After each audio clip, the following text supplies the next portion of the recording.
She stood in my kitchen, bold as ever, and said, "You old witch, I only put up with you because of my husband." I nearly dropped the plate in my hand. But instead of yelling back, I just watched and waited. Please stay with me as I tell you my story. And don't forget to support our channel by subscribing, liking, and sharing with your loved ones. My name is Mabel.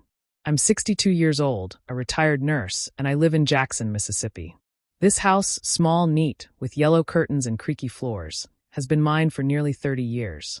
I raised my son Cordell here. After his father passed, it was just the two of us. We didn't have much, but I gave him everything I could. I thought I did a good job. When he lost his job last year, I told him and his new wife Ayanna they could stay here until they got back on their feet. That's what mothers do. They make room. They open their doors, even when it means giving up peace and quiet. That evening, I was in the kitchen, making fried okra and cornbread. The sun was going down, painting the kitchen in a soft orange glow. Cordell was watching TV in the other room. I heard the front door open, then the sound of Ayanna's heels on the floor.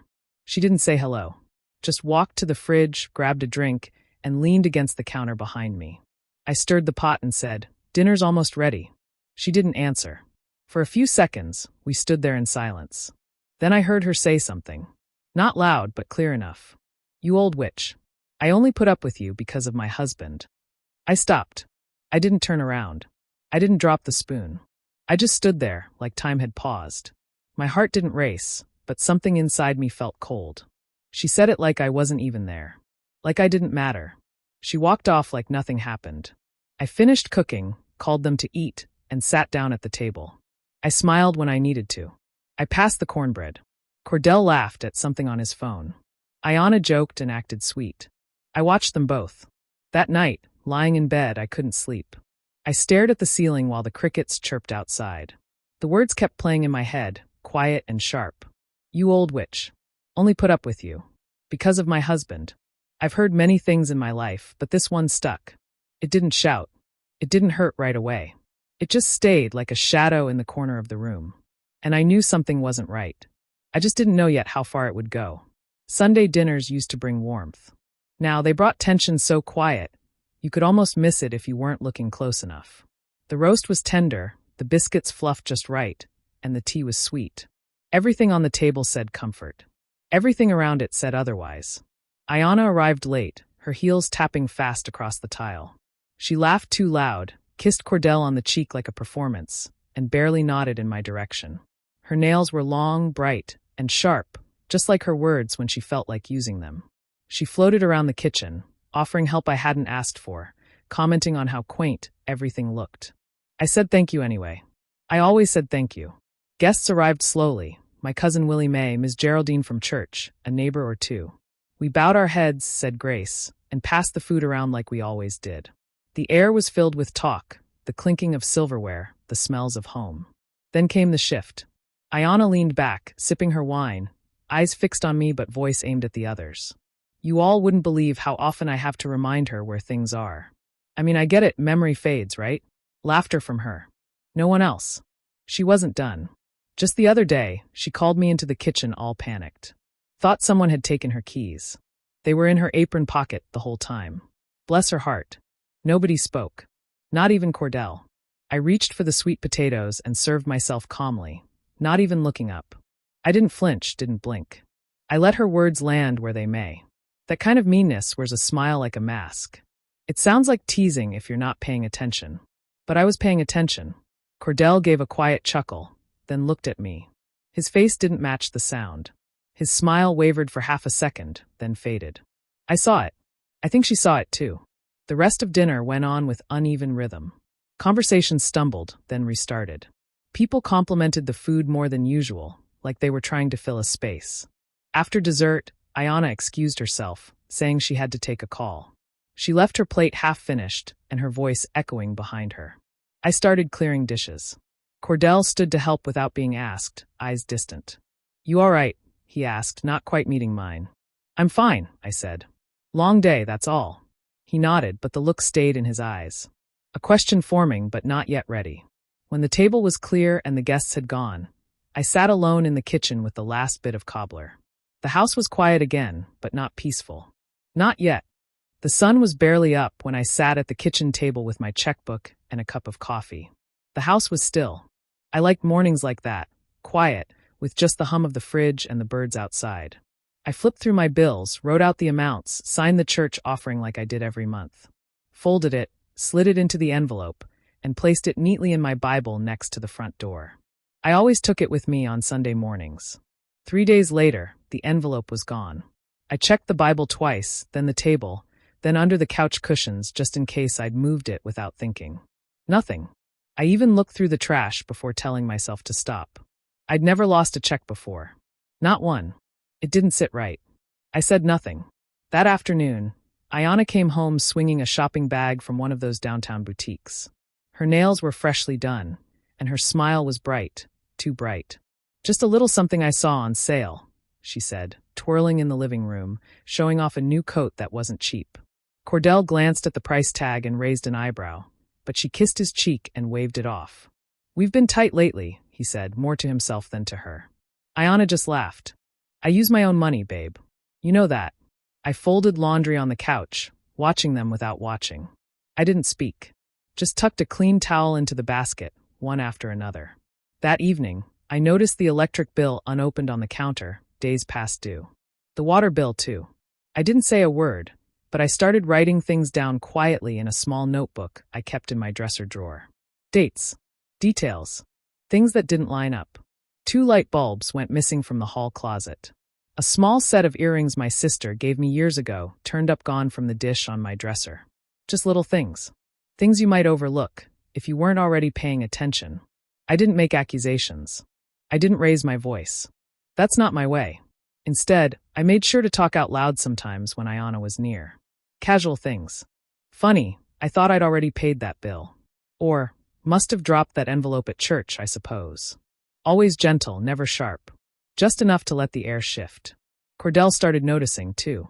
He'd come into the kitchen with a frown, flipping through a stack of late notices. "Didn't we already pay this?" he'd ask Ayana. She'd act confused, shrug, promise to double-check. But the worry in his eyes was harder to shake each time. One evening, he stared at his laptop, squinting at the account balances. "Something's off," he muttered. I stirred the soup and said nothing. Let him think. Let him feel that unease grow. I didn't need to tell him what to see. He just needed time to see it on his own. And time was on my side. My sister Rue only comes when she senses something's off. She doesn't ask many questions on the phone. She listens, waits, then shows up with her big purse, her church shoes, and the same no-nonsense walk she's had since we were kids. When I opened the door and saw her standing there in her navy blue sweater and pressed slacks, I knew I didn't need to say a word. She hugged me tight. "You look tired," she said. That was all. Then she stepped inside like she owned the place. Rue wasn't one for small talk. She sat in my kitchen and sipped her coffee slow, eyes moving from the dusty baseboards to the stack of unopened mail. When Ayana walked in, Rue watched her closely. Ayana smiled, polite but tight, and gave her a quick, "Nice to meet you." Rue gave her a single nod and went back to sipping. I could feel the tension in the room, quiet but thick. By dinner time, Rue had seen enough. She didn't need days. Just hours. We were setting the table when Ayana huffed and said, "You're folding napkins wrong, Mabel. They go the other way." Her voice was sharp, eyes rolling like I was a child. I kept folding, didn't respond. Rue looked up from across the room and raised one brow. Later, Ayana dropped a plate, barely a chip, and under her breath, not realizing Rue was right behind her, muttered, "This old lady needs to get out of her own way." Then she walked off. Rue stared after her, unmoving. Then she turned, calm as ever, and started helping me with the dishes. She didn't mention what she heard. Not yet. That night, Rue sat out on the porch while Cordell finished cleaning the kitchen. I stayed inside folding towels. The window was cracked just enough to hear their voices. "Boy," Rue said gently, "I know my sister. And that woman in there? She ain't treating her right." There was a pause. Cordell didn't answer at first. I imagined his face, caught between what he felt and what he didn't want to admit. "I don't know," he said finally. "Ayana's stressed, things been tight." Rue didn't argue. She never does. "You can explain away a lot of things," she said. "But you watch how someone treats folks who ain't got nothing to offer. That's where the truth lives." Another pause. Then, just like that, she stood up and went inside to get her purse. Left him sitting there, staring into the night. I kept folding towels, listening to the creak of the porch swing as she walked back in. Rue stayed 2 more days. Quiet, observant. She helped me in the kitchen, whispered little things that made me smile, and didn't speak another word about Ayana. She didn't have to. Cordell started watching after that. Really watching. And I saw it. Something had shifted. I decided to have a small dinner, a calm one, nothing fancy. Just a few old friends, some baked chicken, sweet potatoes, and my lemon pound cake. I cleaned the house top to bottom, set the table with the good dishes, and ironed the napkins smooth. It was a way to feel normal again, to fill the house with voices that didn't bite. I told Cordell and Ayana about it a week before. Cordell nodded and said it sounded nice. Ayana barely looked up from her phone. The guests came on time. Ms. Geraldine brought her famous deviled eggs. Willie Mae came in laughing loud, handing me a bouquet of flowers from her garden. The room filled with warmth and small talk, the kind that's easy and kind. Ayana was nowhere in sight. We waited 15 minutes, then 30. I wasn't surprised, but I was disappointed. I set her place anyway. An hour later, just as I was pouring the tea, the front door opened hard. Ayana stumbled in, heels clicking too fast, lipstick smudged, smelling like wine and something sharp. She smiled wide, too wide. "Missed me?" she asked, letting her purse drop to the floor. The room went quiet. She sat down like nothing was wrong, grabbed a biscuit off the tray, and started eating with her fingers. Cordell looked at her, then looked away. He didn't say a word. I brought out the salad bowl, set it in the center of the table, and said gently, "Careful, baby. That bowl's from my mother's set. It's a little loose on one side." Ayana let out a loud snort. "Loose like your memory?" she said, laughing into her glass. "I'm surprised you remember where the kitchen is half the time." No one laughed. I felt the blood rush to my face, but I kept still. I picked up a napkin and wiped my hands slowly. The table stayed silent, except for Ayana chewing and giggling to herself. Cordell cleared his throat. "Ayana."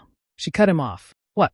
"I'm joking. Y'all are too sensitive." Then she stood up fast, knocking her chair back. "I don't have time for this fake Southern Tea Party crap." She grabbed her purse off the floor and stormed out, slamming the door behind her. No one spoke for a long moment. Cordell stared at the empty chair. His hands were clenched under the table. I saw it. Everyone did. Willie Mae sipped her tea. "That girl," she said under her breath. Ms. Geraldine just shook her head. I stood up and began gathering plates, not rushing, not speaking. Cordell got up and helped me. No eye contact, just quiet movements. When the dishes were done and everyone had gone, he sat on the couch with his head in his hand. I didn't ask him what he was thinking. I didn't have to.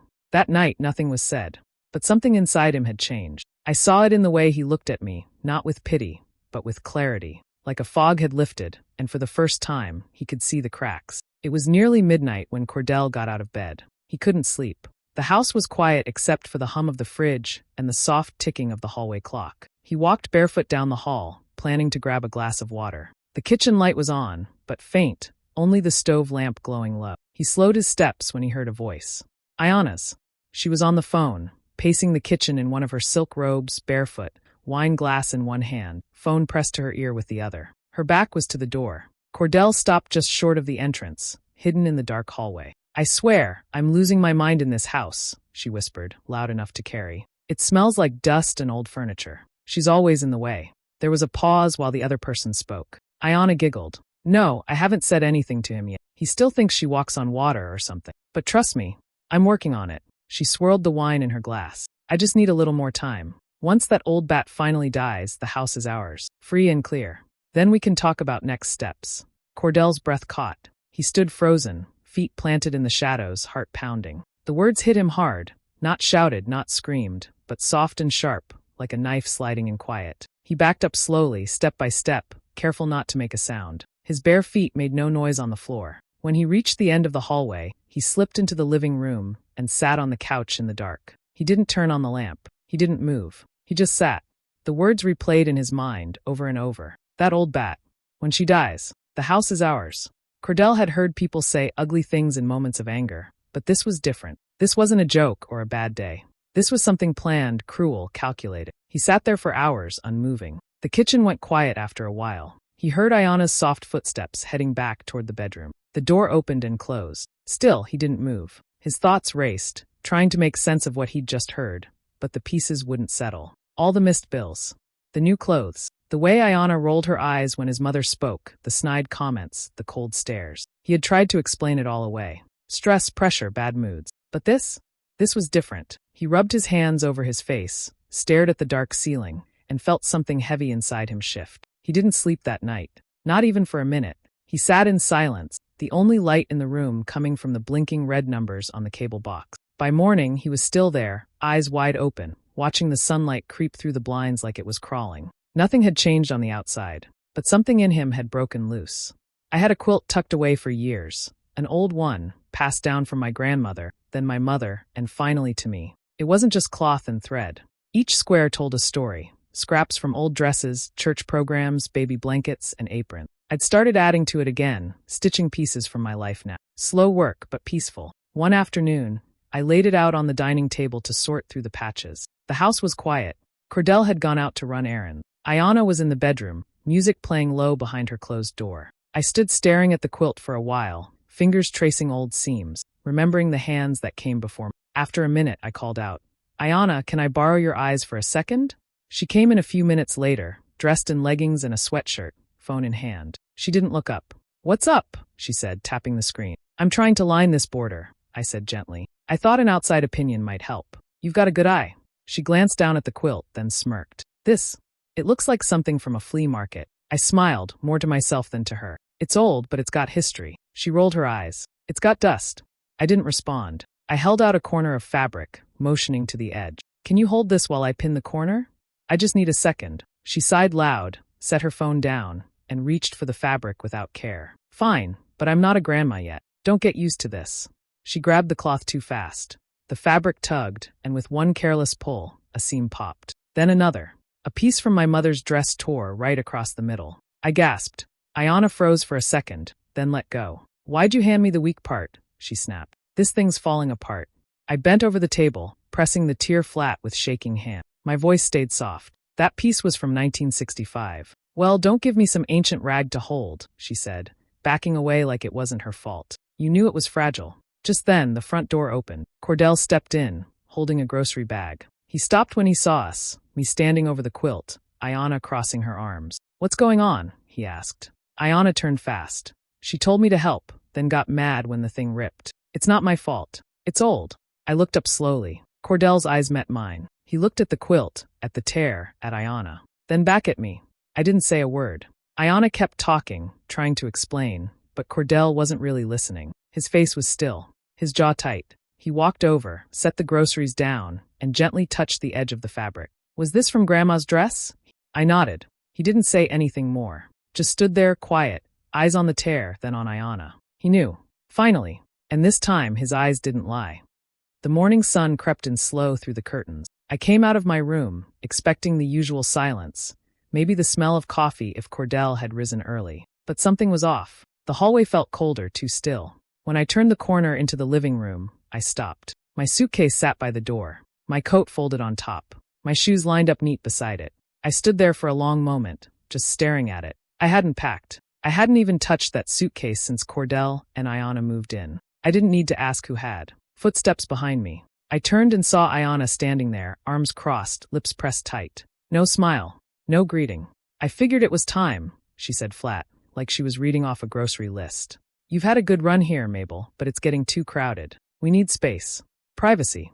I didn't say anything. I looked at the suitcase again. Ayana kept going. "I talked to Cordell last night. He agrees it's best if you take a little break. Maybe stay with your sister? Just for a while." That's when I saw it, her bluff. Cordell hadn't agreed to anything. Before I could respond, the front door opened. Cordell walked in, a box of tools in his hand. He froze when he saw us, eyes bouncing between my suitcase and Ayana. He set the box down slow. "What's going on?" he asked, voice even. Ayana stepped toward him. "Baby, I was just telling your mom she needs a change of scenery. We've been under a lot of pressure lately, and we need time to build something for ourselves. You said you wanted that too." Cordell didn't answer right away. He walked past her, straight to me, and gently moved the suitcase away from the door. "Where do you think she's going?" he said quietly. "This is her house." Ayana blinked. "What?" "No, I mean just for a little while. A visit." "You said." I didn't say anything about putting my mother out of her own home. She reached for his arm. "Cordell, listen." He stepped back. "I heard what you said on the phone the other night," he said. His voice wasn't angry, just tired. "Clear. You called her a name. You talked about her dying so we could take the house. You think I didn't hear that?" Her face changed. The confidence drained quick. You were drinking, she said, forcing a laugh. You probably misunderstood. No, I didn't. She tried again. You're really going to believe her over me? After everything, he nodded once. Every time you disrespected her, I let it slide. Told myself you were just stressed. But I've seen it now. All of it. Her voice cracked. Baby, don't do this. We can fix it. I was just upset. You packed her things, he said. That's not upset. That's cruel.